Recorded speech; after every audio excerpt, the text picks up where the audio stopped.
C3B is an electronic batch controller. It allows us to install a solenoid valve onto the pump and basically make the pump an X-air pump. We remove the C-spool assembly from it, and the controller allows 3 different batch sizes, and it'll also give you continuous run mode. You also can do electronic speed control with this controller. Okay, first we're going to start taking the standard C-spool assembly off of the pump, and then we'll install the solenoid valve to make this pump X-air.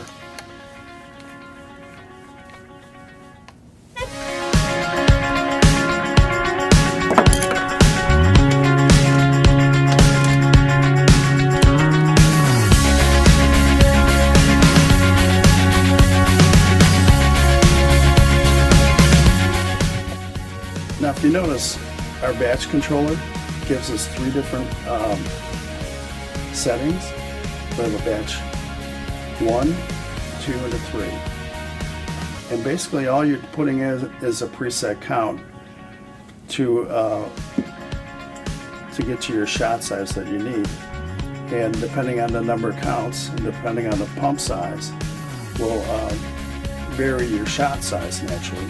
So you're going to want to probably start up low and keep working your way up until you get to the volume that you need.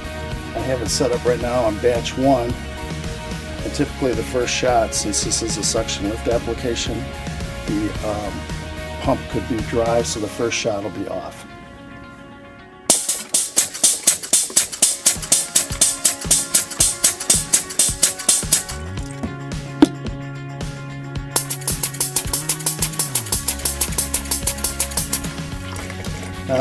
All we have to do to change the shot size is go to our next batch. Now it's on batch 2, and you'll see the shot has changed.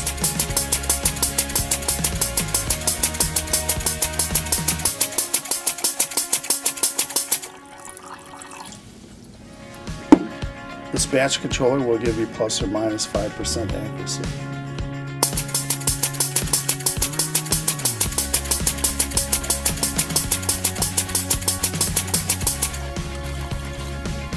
Now, the shot will be very repeatable as long as your air pressure to the pump remains constant.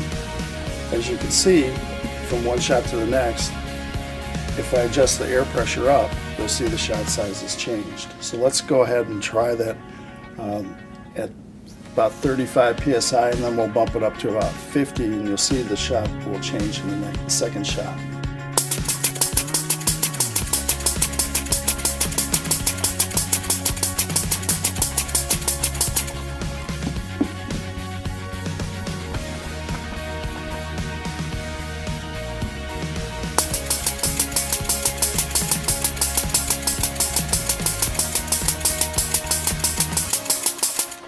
So as you can see, it's real important to keep the air pressure consistent.